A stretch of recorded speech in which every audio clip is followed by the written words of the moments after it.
Good afternoon, ladies and gentlemen, and welcome to another episode of the Daily Friends Show.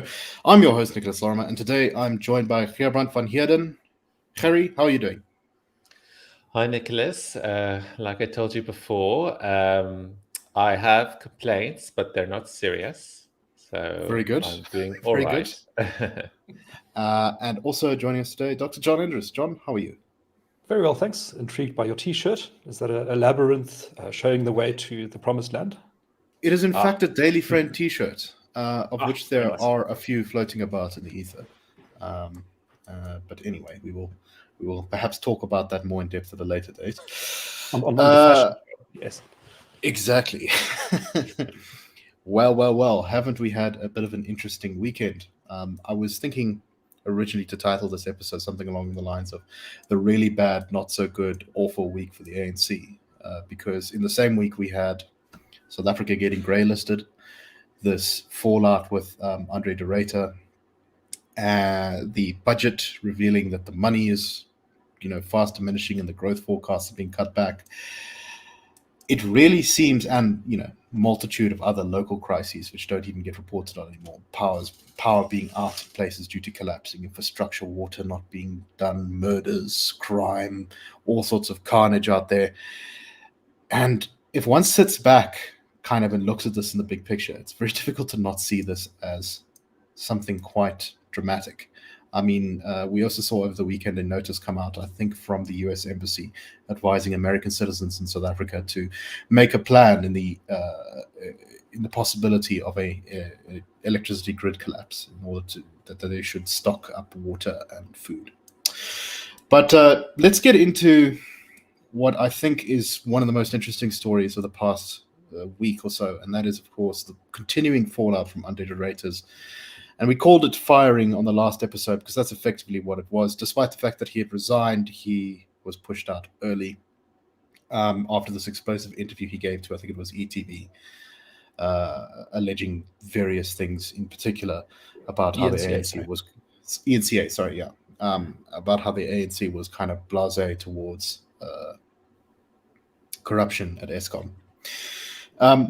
The ANC has reacted a little bit like, I don't know if anyone's seen those nature documentaries where a wasp goes into a beehive and all of the bees jump onto it and then vibrate their bodies to try and kill it by heating it up. That's very much, it seems, how the ANC has reacted to De Ruyter's claims. We've seen now that they are contemplating legal action against him. Because they say that the ANC, this is according to the ANC spokesperson, the ANC is firmly committed through promoting and supporting policy, legislation, and action to deal with any acts of corruption or other forms of criminality and to hold any perpetrators to account. Corruption and criminality are all implacable enemies of development, and our commitment to build a better life for all. Failure by De Ruyter to bring such information as he has alleged forward and reported to the police in line with his obligations will result in the ANC laying Section 34 charges against him.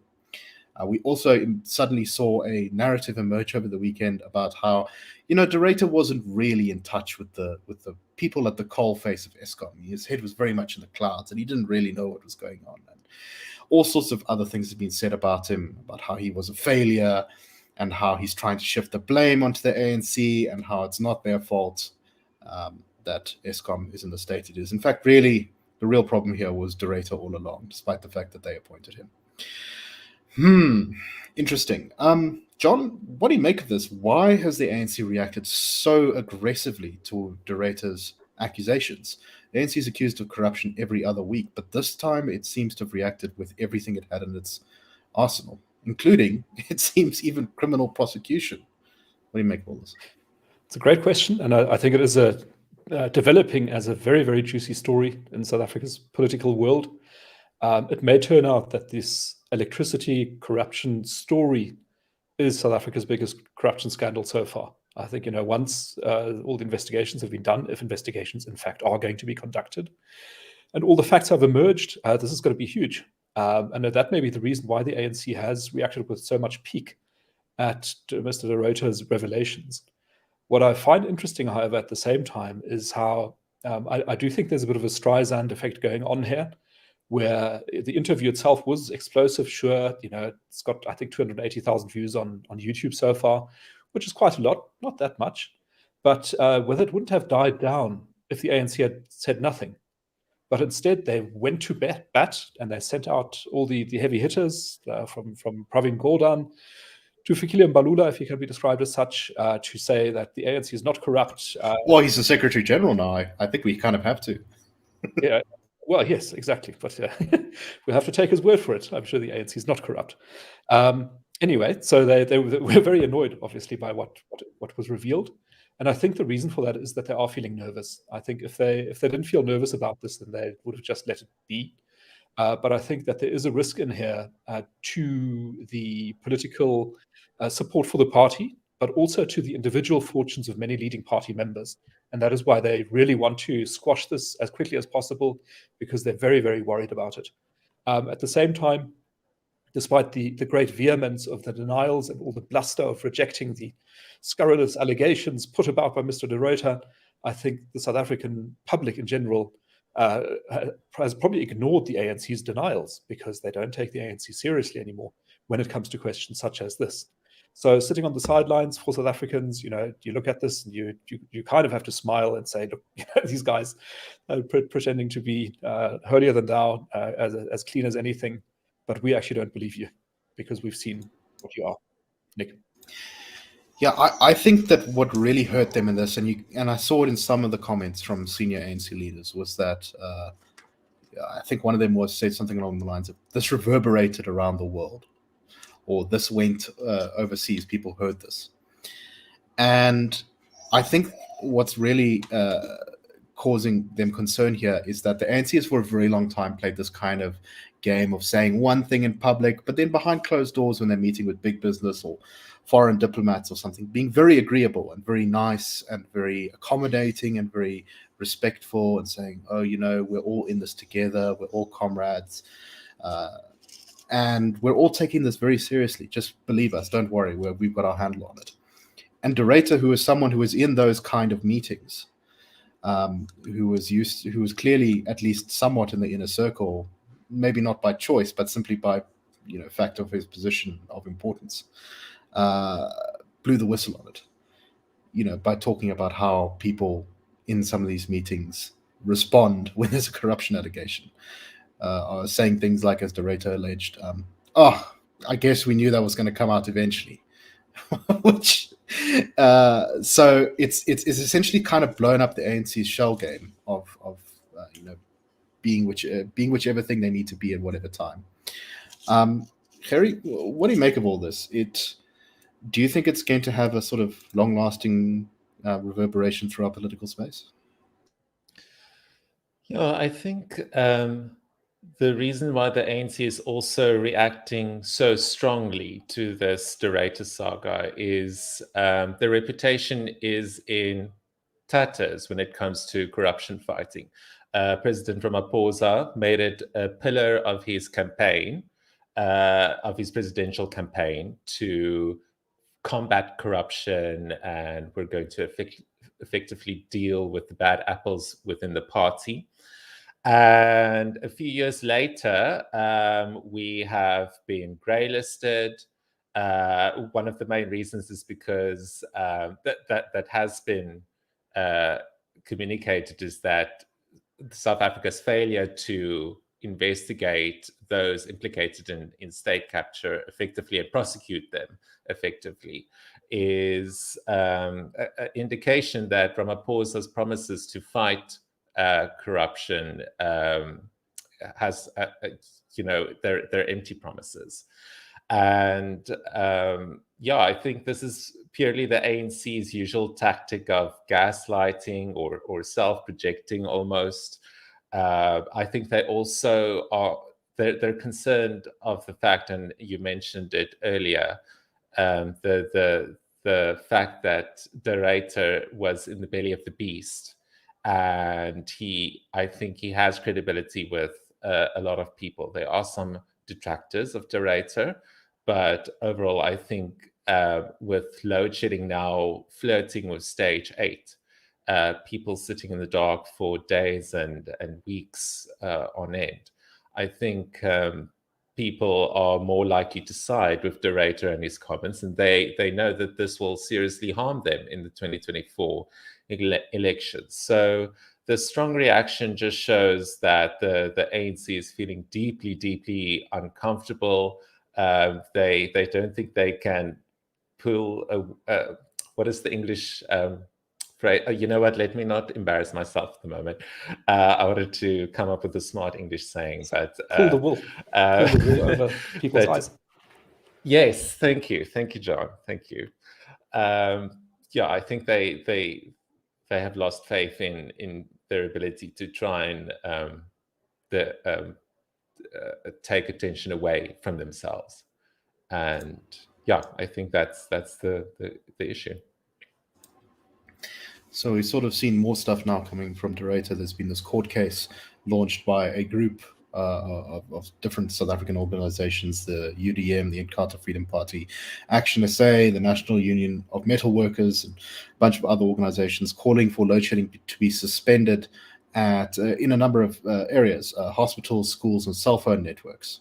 But we've seen a response to this now in the form of an affidavit from De Ruyter in this court case, which said that doing so will, he explains in this affidavit, the incredible destruction caused to Eskom, particularly over its previous leadership, and says that if load shedding is suspended for these requested areas, hospitals, schools, and cell phone networks, that it could cause a national shutdown, a national grid collapse, which is a thing that people have been talking about for a while. So it's worth just going into the details of that a bit.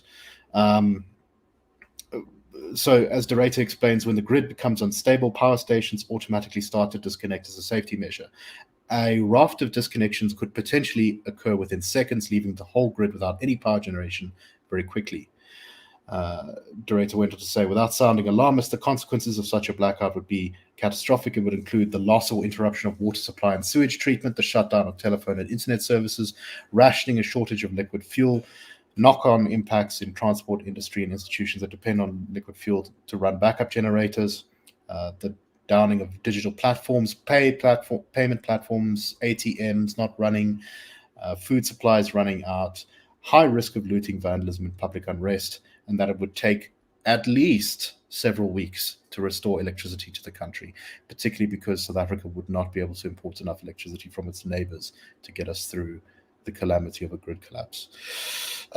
John, firstly, what do you make of this call to suspend load shedding hospitals, schools, and cell phone networks? And secondly, how likely do you think something like a grid collapse is? Well, I think that the call is understandable because you want essential facilities to keep running even when there's no power, like hospitals, for example, schools to some extent, cell phone towers. Those are really essential parts of the societal infrastructure in a country. And for that reason, I do understand the call.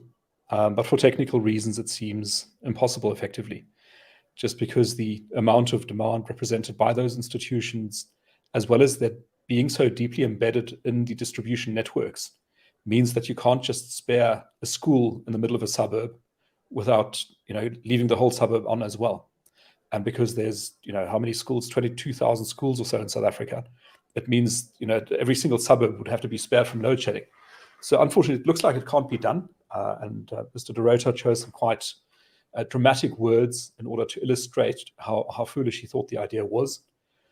And I think this is a threat that hangs over us, that of the grid collapse. We saw the American embassy last week, I think, warning its travelers to South Africa to keep some food and water on stock in case the grid collapses. We've seen the financial services sector also warning about the risk. And, we've got what's now 15, 16 years of practice avoiding grid collapse, because that was when load shedding started in 2007, 2008. Since then, we've been shutting down parts of the grid in order to protect the overall grid. And so I'm hoping that practice has made perfect, and that we will be spared this very drastic situation, which I think would be quite grave if it should occur. But with 16 years of experience and practice, hopefully we'll be able to avoid the situation. Nick. So, Ferry, the thing about the grid collapse is, the reason we don't have a grid collapse, we haven't had a grid collapse so far, is because whenever we were in danger of it, they load shed us at a higher stage, right? So that's the purpose of load shedding, is you just keep progressively reducing the load on the system so that you don't overload it and cause this sort of cascading collapse that De Ruyter talks about. But I must say, I used to think that it was pretty unlikely, but I'm getting a little bit more suspicious now. When you see the sort of deep set kind of incompetence and dysfunction at Eskom, when you see the fact that now, well, they've got an acting CEO at the front, but I have a feeling that no one's really guiding the ship of Eskom at the moment. You kind of begin to wonder, all it takes is one big mistake of kind of letting things slip, or some bad luck. I don't know. Maybe Kusile has another explosion or something, and you can see the whole thing falling apart. What do you make of the likelihood of a grid collapse? Well, I think it's been a span of within a few months, since September or October, that we've essentially moved from stage 5 load shedding to almost stage 8 load shedding. So we've progressed, far up the levels in a very short period, and I definitely do think that a national grid collapse is within our future. It's very scary to think about that. It's also, I also wonder what the extent of the implications will be, because I think it was Sri Lanka where they also had a national grid collapse, and I think they've had one in Pakistan recently as well. I don't know about the Pakistan. I think they were able to import some foreign electricity, though, which lessened the impact.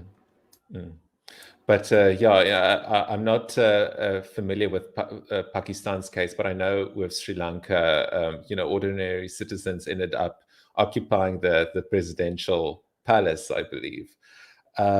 So it's going to be disastrous all over, and it just once again shows that the ANC has been, overall, when it comes to electricity production, they've just been reactive. They haven't made any plans to put new capacity on board, to keep up with maintenance. They're essentially just trying to keep all the holes of the bursting dam closed for as long as possible. There's no plan. So unfortunately, I do think a national grid collapse is definitely on the table. Just looking up, apparently Pakistan's grid collapse was caused by something slightly different. Was that they didn't manage the grid properly, and so there was a surge from their generators that caused a voltage fluctuation that knocked out the whole grid, which is also anyway. Okay, let's move on to our next topic. We're obviously going to keep a very close eye on Eskom going forward, but let's talk a little bit about the greylisting. So what does greylisting mean? Well, it means that we've been placed into a special category by the Financial Action Task Force, which is a sort of global watchdog that looks at countries and rates them as to how well they are dealing with illegal money flows, money laundering, terrorist financing, that kind of stuff. And we were officially last week placed by this group in their high risk and other monitored jurisdictions category.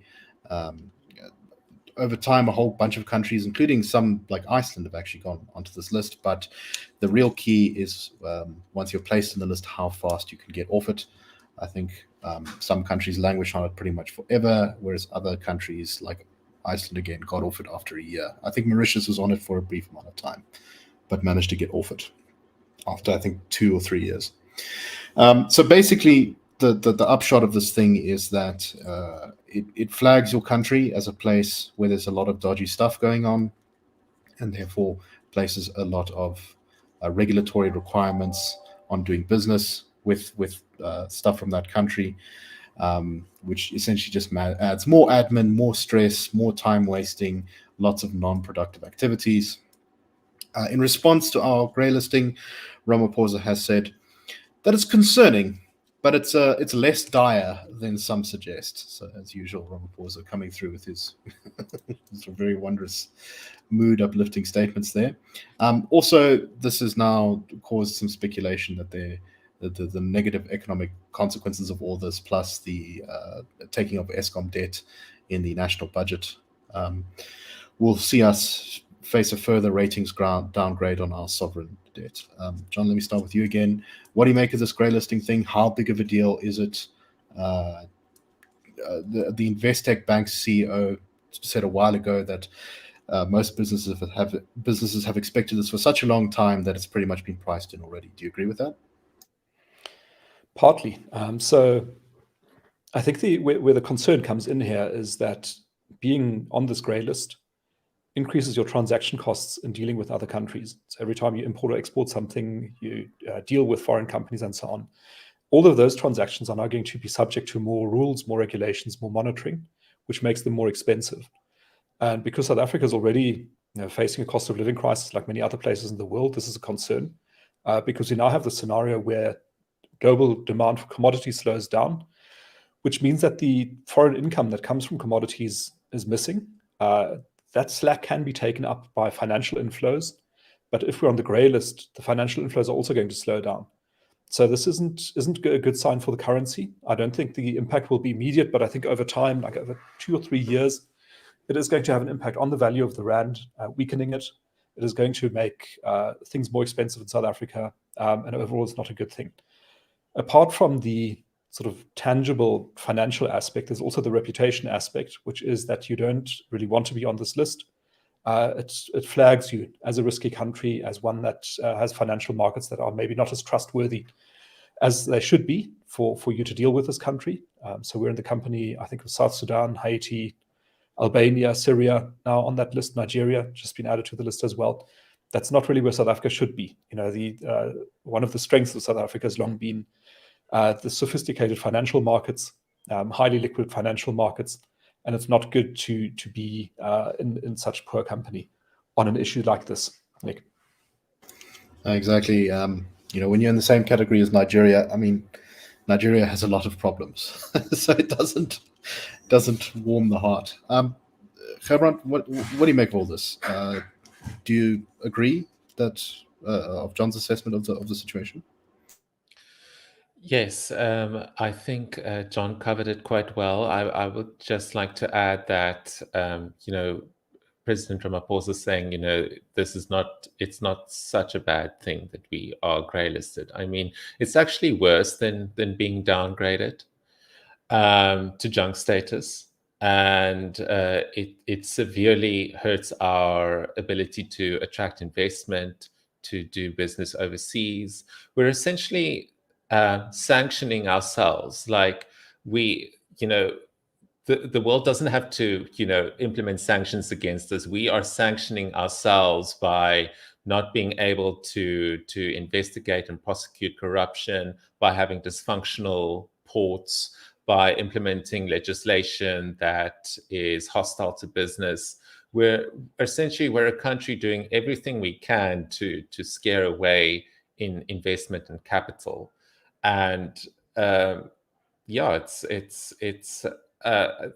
said that it's not about getting on the grey list. It's more about how quickly you can get off it. I know that Mauritius took about 18 months to get off the grey list, but we're not Mauritius. Mauritius is a booming, stable economy. I think we will be on this list for quite some time. When you consider the enormous amount of inertia in almost every level of government policy, except expropriation without compensation, which seems to be the only piece of legislation they can pass quickly.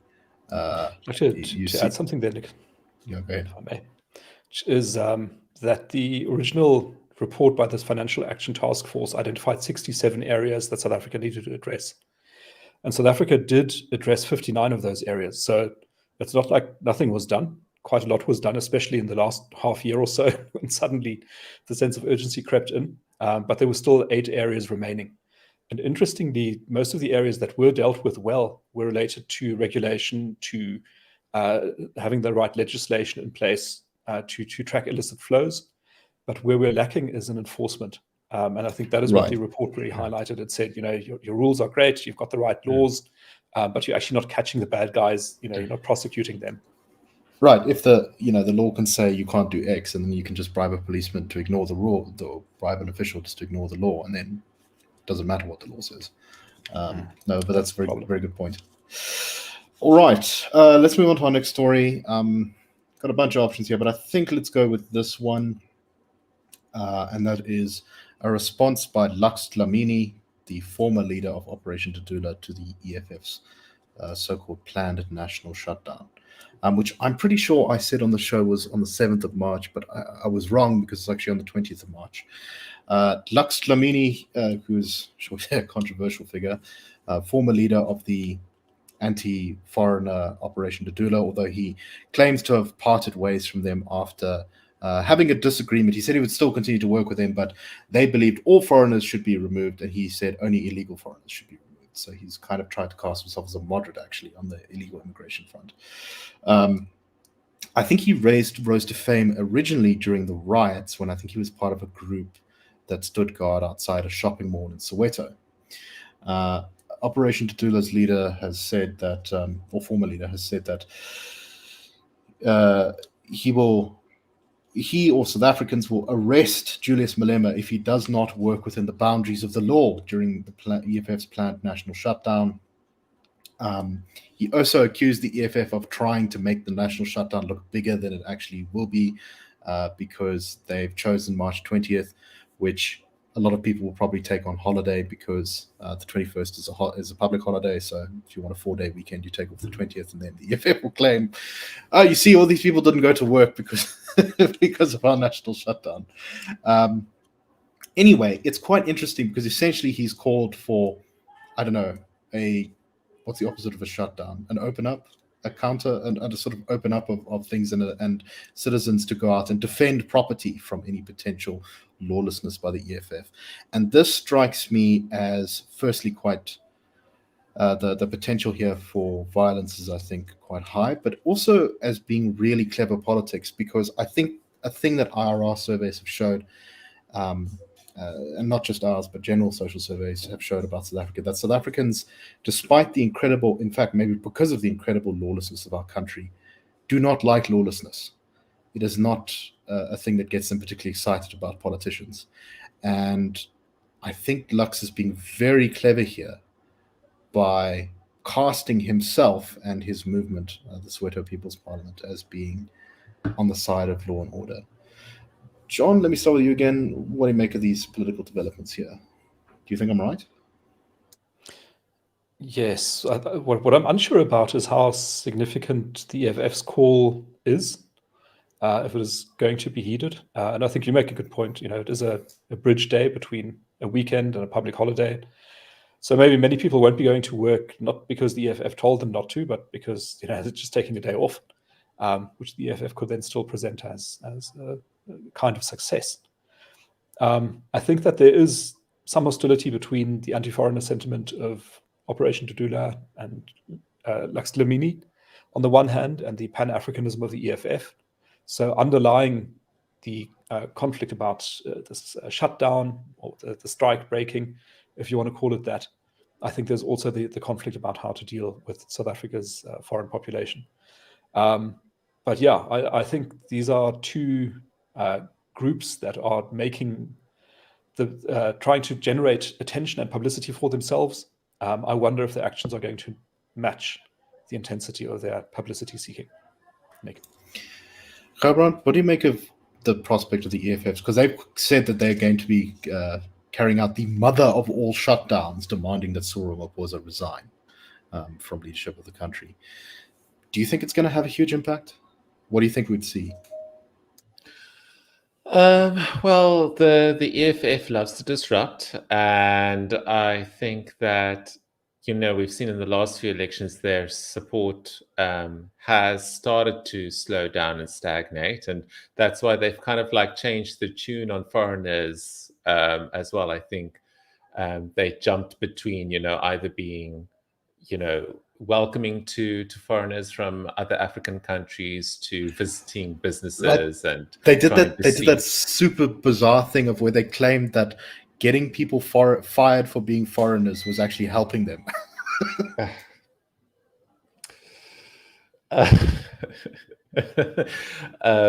But yeah, I think whether the EFF is trying to get some attention, shed some light on themselves. But unfortunately, the anti-foreign sentiment is also a huge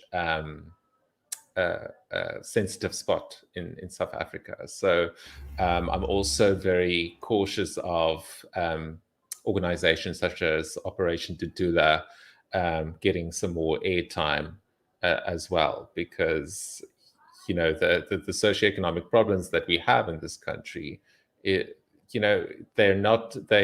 weren't originated from our foreign population, but that's unfortunately the narrative that has been spun by these two groups. So. Anyway, any final thoughts, John, before we just close up the day in 30 seconds or so? Well, just the idea that I think, especially for the EFF, it is so important to generate attention, because if people aren't talking about the EFF, then nobody really cares. Which I think is one of the viewers mentions also. Why do you give these flip-floppers any media time?